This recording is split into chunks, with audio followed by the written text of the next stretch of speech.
It's okay to put kids into situations in which somebody wins and somebody loses. In fact, it's good practice in being able to handle those situations. And if you have a child that's a bad loser, you want to say, we're going to be in this arena. If you lose, how are you going to feel, do you think? And the child might say, I feel angry. Also, another thing that happens too when you're in a competition is that the more intense that kids feel, particularly if they're losing, they start accusing other people of cheating, which is not good socially. Welcome to Season 6 of Flusterclux with Lynn Lyons, where we talk about a family's anxiety and all the big feelings, too. We tackle the serious stuff without being too serious, and I'm your co-host, Robin. I'm Lynn's sister-in-law, and I'm here to ask your questions. And I'm Lynn Lyons. I'm an anxiety expert, speaker, mom, and author, and I've been a therapist for over 30 years. Parenting can be a Flusterclux, and I'm here to help you find your way. I'll give you concrete steps to take and the words to say.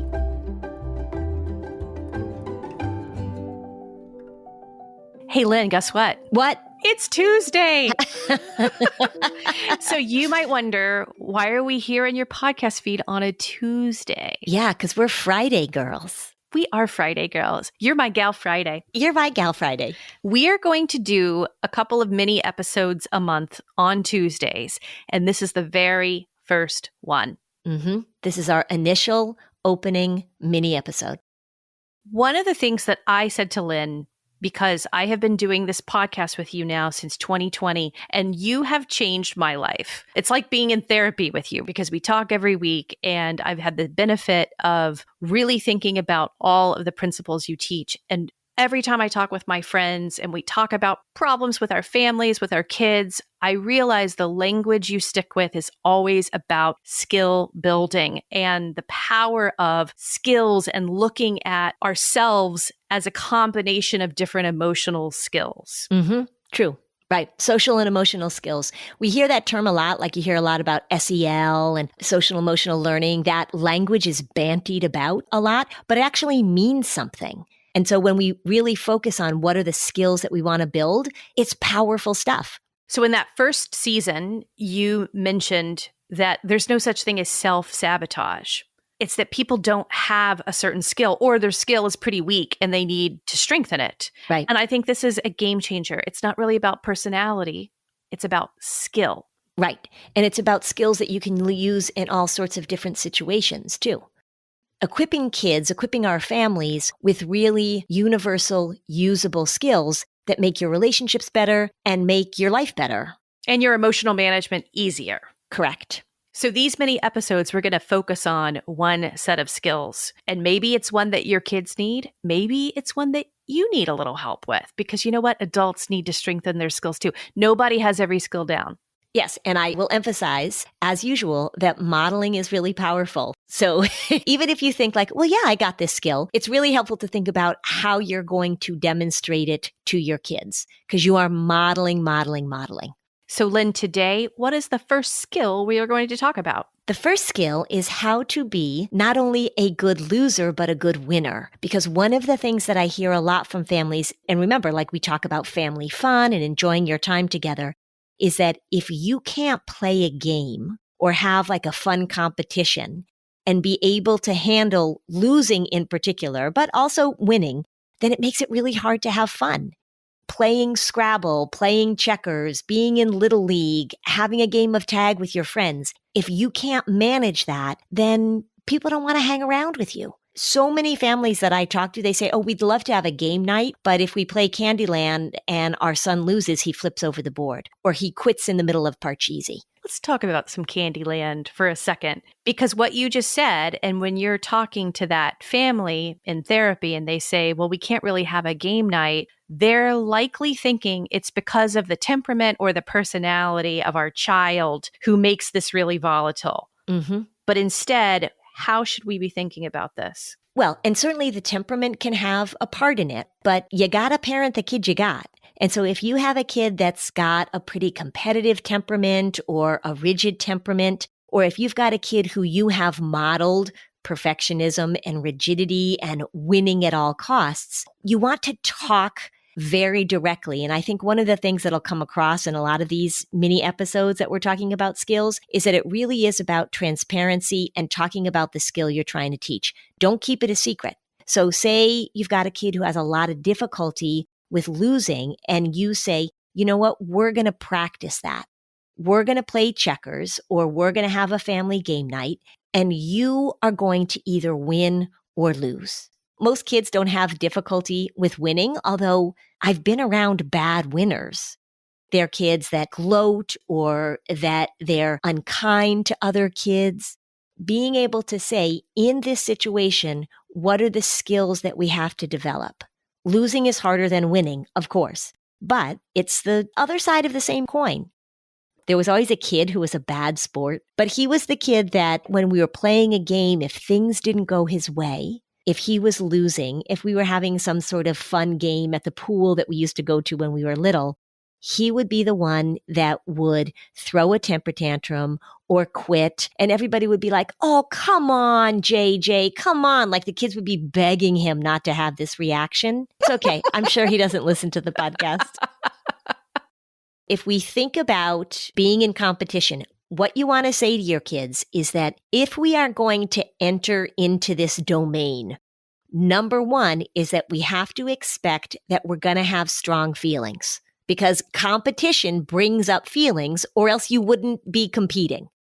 It's okay to put kids into situations in which somebody wins and somebody loses. In fact, it's good practice in being able to handle those situations. And if you have a child that's a bad loser, you want to say, we're going to be in this arena. If you lose, how are you going to feel, do you think? So we want to bolster that emotional literacy. How do you think you'll feel or how do you feel when you lose? And the child might say, I feel angry. I feel sad. Sometimes kids blame themselves. So they worry that if they lose, that meant that they made a mistake, that they're responsible for the loss. Sometimes kids blame other kids like, oh, if only he had done this right, we wouldn't have lost. Also, another thing that happens too when you're in a competition is that the more intense that kids feel, particularly if they're losing, they start accusing other people of cheating, which is not good socially. We've talked about blame a lot. Right. Right. So it's just like the cousin of blame. Correct.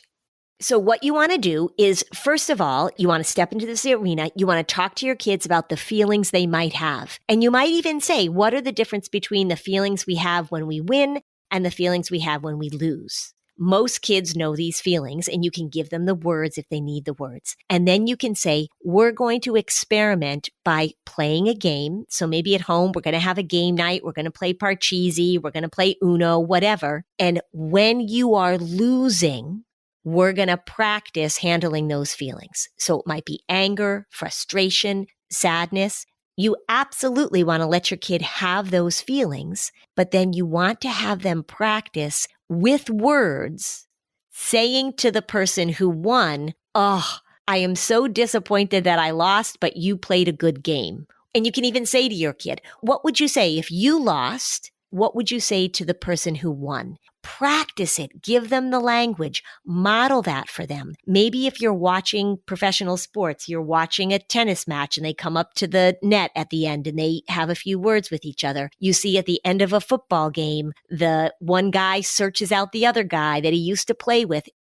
Give your kids some examples and some visuals of people managing those feelings and using words to talk about them. Because what often happens is you've got a kid who's having difficulty losing. Maybe they quit. They ruin the game for everybody else. They do the old take the ball and go home. You've got to fill in that gap with some concrete language. You're going to tolerate the feelings. They don't feel good. We're going to put a name to them.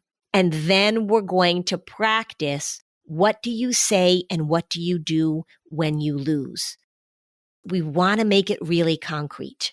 I think I was a fair winner or loser when I was socially with my friends. But I had an older brother. He wasn't really very nice to me. If I won a game against him, that became like symbolic. And I might not have been a very good winner or loser in a sibling dynamic. And so I bet that that's going on with a lot of families, that it's not really just about the game. Yeah. So then we've got sibling competition. Again, sibling competition can take on a very different feel. You're exactly right, Robin. So say you're at the Little League game and you handle it well, but if you're playing Monopoly with your sibling, it goes very differently.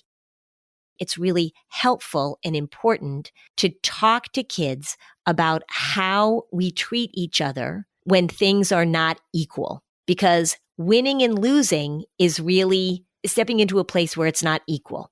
And what happens oftentimes with siblings is that there's a lot of resentment or a lot of talk or a lot of arguing about things not being equal. And that's when we hear, that's not fair, right? It's not fair. He gets to go to bed later than I do. Or no fair. She got to go do this thing. Competition at home when you're playing a game is an opportunity to practice. It sounds kind of weird, but it's really true, to practice this domain when things aren't fair. And being able to say to your kids that it's really easy to get along with people when everything feels equal or when everything feels fair. When we're playing games, when we're competing, when we are divvying up resources, when we are different kids and we've got different ages, so we have different bedtimes and we have different interests. Sometimes people say, well, life's not fair. When a kid says, well, that's not fair that happened, we say, well, life's not fair. I have a feeling you don't recommend that retort. Yeah, based on the way I just said it, right? Well, life's not fair. It's not gonna, right. What you want to say is, I get right now that this doesn't feel fair in the moment, because equal isn't always possible. And so if we're going to compete, somebody's going to lose and somebody's going to win. If you are doing something that your sibling is not interested in, then you're going to get more of the goodies. And then sometimes it's going to be vice versa. And it comes back to that skill that I talk about all the time. How do we tolerate when things don't go your way? When you don't get what you want in the moment? And competition and games are a really good way for kids to practice that. Because sometimes things aren't fair, right? But we have to be able to tolerate that. What if you're playing baseball and the umpire calls you out and you were sure that you were safe? You're at a birthday party and they hit the piñata and you really wanted that last Tootsie Roll and somebody else grabbed it right before you got it. Being able to tolerate that feeling of not getting what you want in the moment is really, really important. And remember, I said tolerate the feeling, because we want to acknowledge that the feeling's going to be there and it doesn't feel good.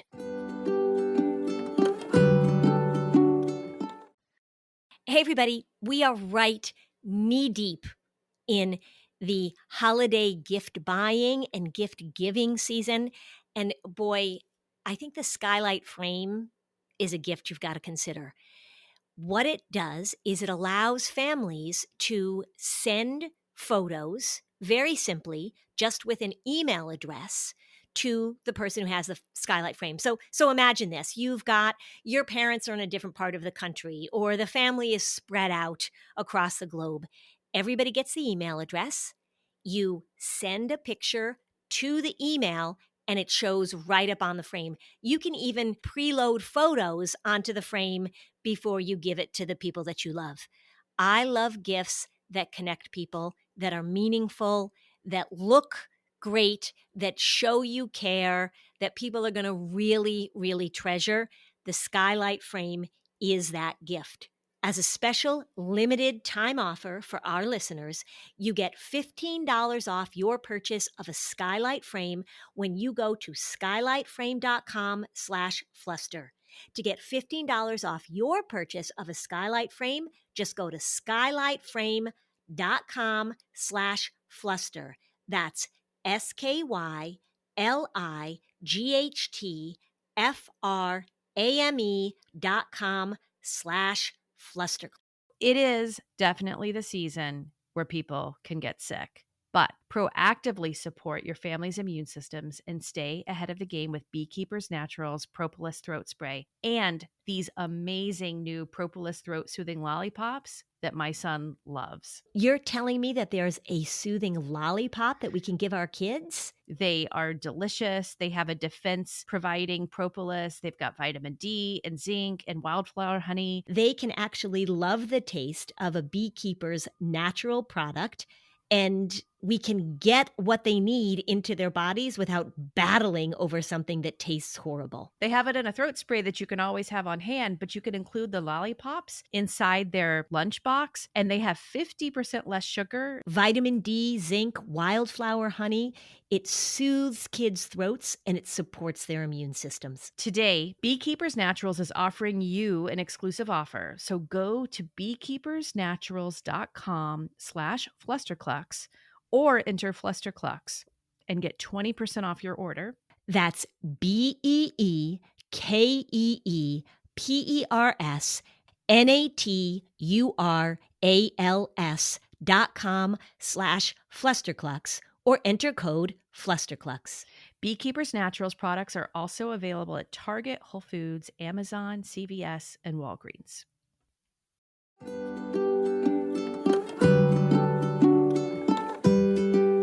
Okay, so now back to the show.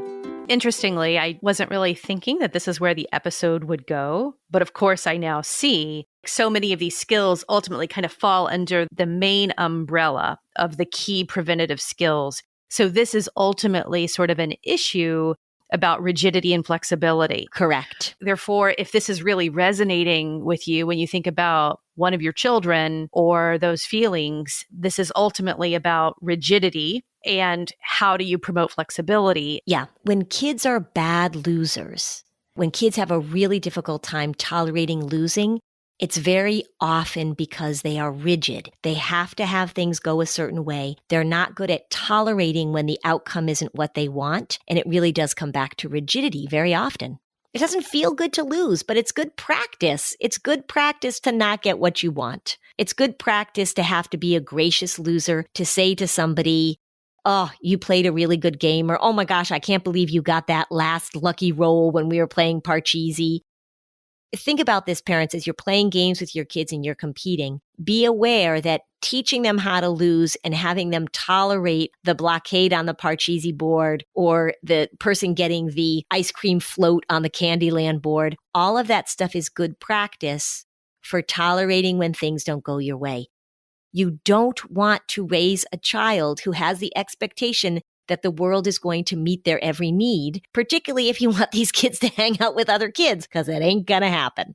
What were your favorite games that you played with your two siblings?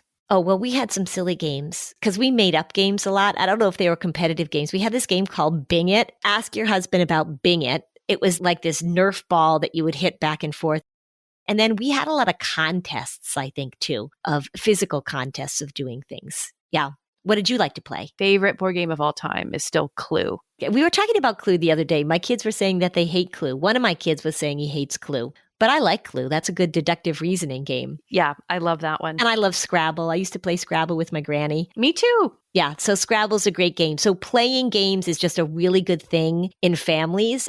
If you have somebody who's a bad loser, you really want to work on this skill. Last question. And then this is a mini episode. But in terms of appropriate age and development, it is true that there is a point where a child is too young to be really graceful with this. But by what age would you like to say the seeds should be there for developing good winning and good losing skills? Probably by about like 5 or 6. When you're playing simple games, so you're playing Go Fish or that kind of stuff. If you've got a 5-year-old and you're playing Go Fish and they throw the cards at you when they're not getting the matches, you really want to address that directly. 2- and 3-year-olds don't even understand how all this works. You see running races with parents, right? You see those funny running races and you run really slow so your child can beat you. When they're little, that's a game that we play and that's perfectly fine. But by the time that they're sort of entering school and they're going to be with other kids, you want to pay attention to this. All right. You'll hear us on Friday for a regular episode. And then in a couple of weeks, we'll have another mini episode for you. A Flustercluxette. That's good. Thanks for listening. And if you found this podcast helpful, please give us a 5-star review on Apple Podcasts. It helps other people find this information. And if you'd like to dig deeper on any of these topics, we have specialized playlists on our Spotify profile, and the link is in the show notes. Topics like teens, depression, and OCD. Bye, Lynn. Bye, Robin. Hey, are you a parent of a teenager? Are you feeling overwhelmed about how to be what they need while also holding limits and boundaries that keep them safe? Are you tired of conversations that negate how messy this season of parenting is? Well, I've got you. My name is Casey O'Rourke. I am a positive discipline trainer, parent coach, and the host of the Joyful Courage podcast. Every week, I come to you with an interview digging into tough topics with experts I trust and solo shows that go deep into the personal growth and mindset needed to raise teens in a way that grows them into confident, capable young people. I am not afraid of getting real about the intersection of conscious parenting and the teen years, while also bringing in vulnerability, humor, and lightness. I'm walking the path with you and honored to serve. Listen to Joyful Courage on Apple Podcasts, Spotify, or wherever you consume podcasts.